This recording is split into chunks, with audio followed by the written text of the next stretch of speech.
Bon dimanche et vous êtes la bienvenue à notre Rhapsodie des réalités du dimanche 10 janvier 2021. Je suis la sœur Fabienne de Rion. Alors, Rion est le réseau d'évangélisation qui vous amène la parole de Dieu, là où vous êtes tous les jours. Alors, nous, ce dimanche, nous amenons la parole de Dieu. Nous sommes dans la maison de Dieu. Alors, nous sommes prêts à écouter, à recevoir des directions et la présence divine de Dieu qui nous amène la lumière, qui nous éclaircit. Au nom de Jésus-Christ, Amen. J'espère que vous êtes tous prêts pour recevoir cette parole qui est la présence de Dieu. Alors, notre passage du jour aujourd'hui est intitulé « Le principe de l'affirmation ». Oui, le principe de l'affirmation de la parole de Dieu. Alors, parce que Soya Kilomé a pris ce passage de Romains 10, verset 8 à 10. Nous allons lire notre verset ensemble. Si vous avez votre Bible, je vous encourage à ouvrir et que nous lisons ensemble. Alors, nous lisons. Que dit-elle donc? La parole est près de toi, dans ta bouche et dans ton cœur. Or, c'est la parole de la foi que nous prêchons. Si tu confesses de ta bouche le Seigneur Jésus-Christ, et si tu crois dans ton cœur que Dieu l'a ressuscité des morts, tu seras sauvé. Car c'est en croyant du cœur qu'on parvient à la justice. Et c'est la confession, en confessant de la bouche qu'on parvient au salut. Loué soit Dieu. Alors, chers frères et sœurs, nous avons le cœur et la bouche. Nous croyons dans nos cœurs et nous confessons avec nos bouches. Loué soit Dieu. Parce que Soya Kilomé nous dit quelque chose de très pertinent que vous ne voulez pas rater. Prêtez très attention et vous allez recevoir cette lumière. Alors, il nous dit, c'est étonnant que beaucoup de gens prennent à la légère les versets ci-dessus et passent à côté de l'incroyable révélation qu'il apporte à l'Église. C'est-à-dire, les gens esquivent cela. Ils ne prennent pas cette révélation à cœur. Ou parce qu'il y a manque de compréhension de ce qu'ils ont écouté, ou alors ils ne comprennent pas. C'est comme ce qui est révélé dans Hébreux 13, versets 5 à 6. Alors, nous lisons Hébreux 13, versets 5 à 6, qui nous dit quelque chose. Ne vous livrez pas à l'amour de l'argent. Ne vous livrez pas à l'amour de l'argent. Contentez-vous de ce que vous avez. Car Dieu lui-même a dit, « Je ne te laisserai point et je ne t'abandonnerai point. » C'est donc avec assurance que nous pouvons dire, « Le Seigneur est mon aide. Je ne craindrai rien que peut me faire un homme. » Alléluia. Loué soit Dieu. Clairement, le Seigneur nous dit, ne vous livrez pas à l'amour de l'argent. Ne vous livrez pas à l'amour de l'argent, plutôt contentez-vous de ce que vous avez. Chers frères et sœurs, qu'est-ce que vous avez? Qu'est-ce que vous avez? La parole de Dieu dans votre cœur et la confession dans votre bouche. Alors, le pasteur dit, dans ces versets, l'Esprit donne un conseil important au début du 5e verset. L'Esprit de Dieu nous donne un conseil très important. Il dit, votre style de vie soit sans convoitise. Et contentez-vous de ce que vous avez. Que votre vie ne vous attachez pas aux choses de la terre, mais qu'on ne vous attachez pas à l'argent, ne vous attachez pas à vos maisons, ne vous attachez pas à vos amis, ne vous attachez pas à ce qui va vous détourner de ce que je suis en train de vouloir vous dire. Au contraire, contentez-vous de ce que vous avez. Contentez-vous de ce que vous avez. Il aurait pu s'arrêter là, mais il ne l'a pas fait pour une raison. Il ne l'a pas fait. Il a plutôt continué et nous a donné la raison pour laquelle il a fait la déclaration que nous trouvons dans la dernière partie du 5e verset. Il nous dit, car Dieu lui-même a dit, je ne te laisserai point et je ne t'abandonnerai point. Si tu vis, si tu te contentes de ce que tu as, Dieu lui-même ne te laisserait point et ne t'abandonnerait point. Si c'était arrêté ici, cela aurait signifié qu'il voulait simplement que nous voyions là une promesse. Ce qui aurait été bien, nous montrer juste la promesse. Mais alors, cependant, il révèle quelque chose d'assez profond dans le verset suivant et dit, c'est donc avec assurance. C'est donc avec assurance que nous pouvons dire, le Seigneur est mon aide. Je ne craindrai rien que peut me faire un homme. Alléluia, loué soit Dieu.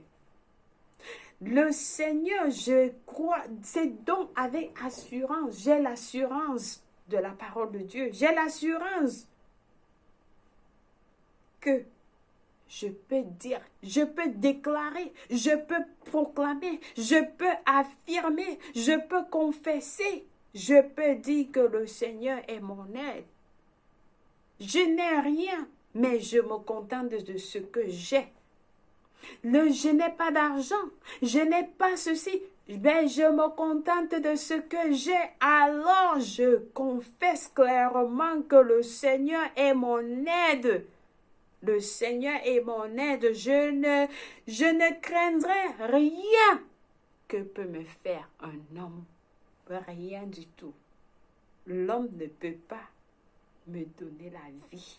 Mais mon Dieu est seul et à mesure de me donner la vie. Chers frères et sœurs, voici le principe de l'affirmation. Lorsque le Seigneur déclare, lorsque le Seigneur parle, il dit, vous déclarez, vous affirmez, vous confessez. C'est cela. Dieu a dit afin que vous puissiez dire avec assurance. Vous dites avec assurance ce que Dieu a dit. Je ne peux pas être échec parce que la parole de Dieu dit que je prospère en toutes choses. Alors, je suis la postérité d'Abraham. Je suis un succès. Parce que le Seigneur a dit, alors je déclare avec assurance. Je confesse, j'affirme avec l'assurance. Dieu nous a donné sa parole afin que vous puissiez avec assurance répondre en conséquence. Vous répondez en conséquence. C'est ce qui change votre vie. La promesse seule ne change pas votre vie, pas du tout. La promesse seule ne change pas votre vie. Le principe doit être appliqué. Vous appliquez le principe sur la promesse. Dieu vous a promis quelque chose. Dieu a promis que vous serez toujours en santé, que vous aurez la vie en abondance, que vous avez la vie éternelle. Vous confessez cela. La parole de Dieu dit que vous êtes joints, co-héritiers avec Jésus-Christ. Alors vous affirmez, je suis co-héritier avec Jésus-Christ. Vous affirmez avec assurance la parole de Dieu. Loué soit Dieu. En appliquant le principe, ne récitez pas simplement ce que Dieu a dit. Vous devez émettre votre réponse personnelle de foi à la parole. C'est la foi que vous recevez lorsque vous lisez la parole de Dieu ou vous suivez la parole de Dieu. C'est avec foi, c'est la réponse personnelle à la foi, de la foi à la parole, basée sur votre compréhension de la réponse requise. Une réponse adéquate s'apprend au travers de la parole et du Saint-Esprit. Le Saint-Esprit est là lorsque vous écoutez un message pareil. Le Saint-Esprit est là pour vous donner appui, pour recevoir. Alors, vous appliquez cette parole. Il est là pour nous secourir. Il nous a donné une bouche pour que nous puissions vocaliser et utiliser sa parole pour modeler et façonner nos vies et nos destins dans la direction de sa volonté parfaite. Dieu nous a donné la bouche. Nous avons la bouche. Nous avons nos bouches. Nos bouches sont là pour construire nos maisons. Rappelez-vous, autrefois, nous avons dit, nous sommes l'architecte de notre vie. Alors, vous choisissez ce qui va à l'intérieur. Vous choisissez le contenu. Alors, quel est le contenu? Et comment est-ce que vous appliquez ce contenu en utilisant votre bouche? La parole de Dieu qui va en vous doit sortir par votre bouche.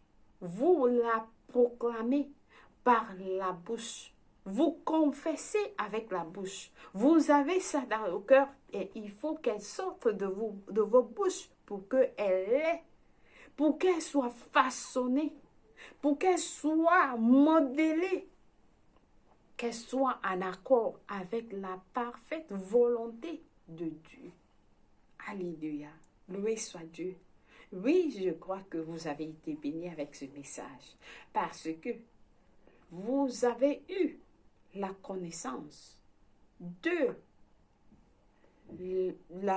l'affirmation, le principe de l'affirmation.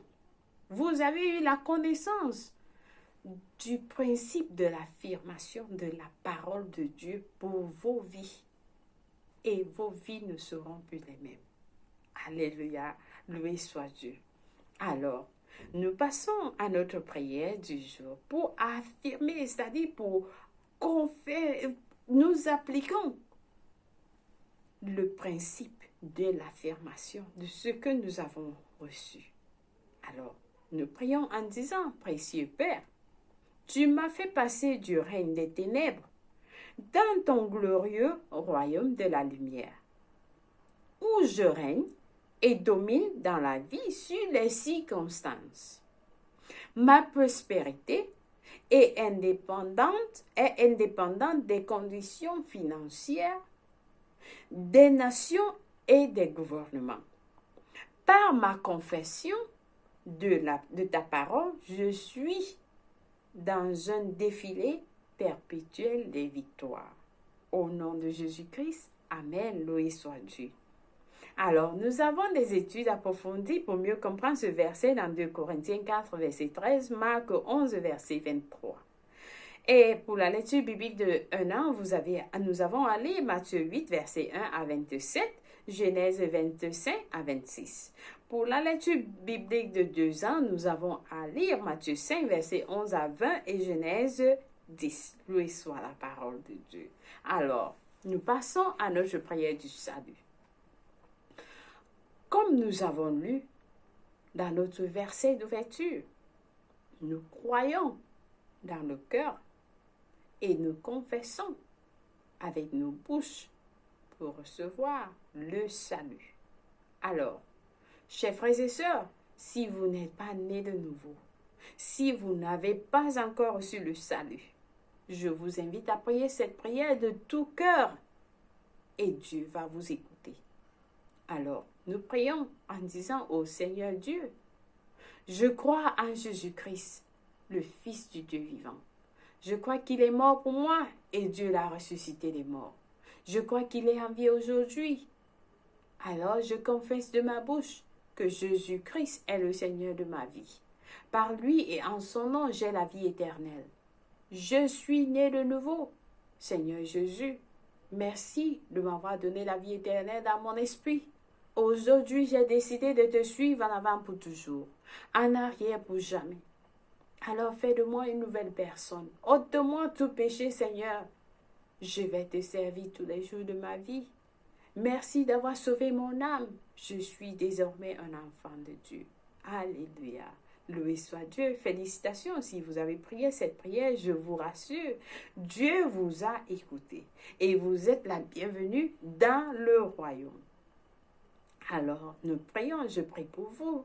Père éternel, au nom de Jésus-Christ, je prie pour tous tes enfants qui viennent de recevoir le salut. Je les bénis avec le nom de Jésus-Christ. Je les bénis avec ton amour, ta grâce. Je les bénis avec toutes les bénédictions dans les lieux célestes. Seigneur, que le sang de Jésus-Christ parle en leur faveur. Que ta main soit sur eux, Seigneur. Alors je déclare, Satan n'a pas le pouvoir sur eux. Ils sont bénis, ils sont protégés en Christ, en Dieu, au nom de Jésus-Christ. Et personne ne les prendra d'entre les mains de Jésus. Au nom de Jésus-Christ. Amen. Oui, soit Dieu. Merci, chers frères et sœurs, d'être fidèles à la parole de Dieu. Alors, je vous bénis. Au nom de Jésus-Christ, je vous bénis avec la puissance de Dieu. Que le Seigneur fait sa face briller sur vous. Vous êtes bénis dans vos sorties. Vous êtes bénis dans vos entrées et que Dieu veille sur vous. Au nom de Jésus-Christ. Amen. Oui, soit Dieu. Alors, passez un bon dimanche et que Dieu vous bénisse. Au revoir.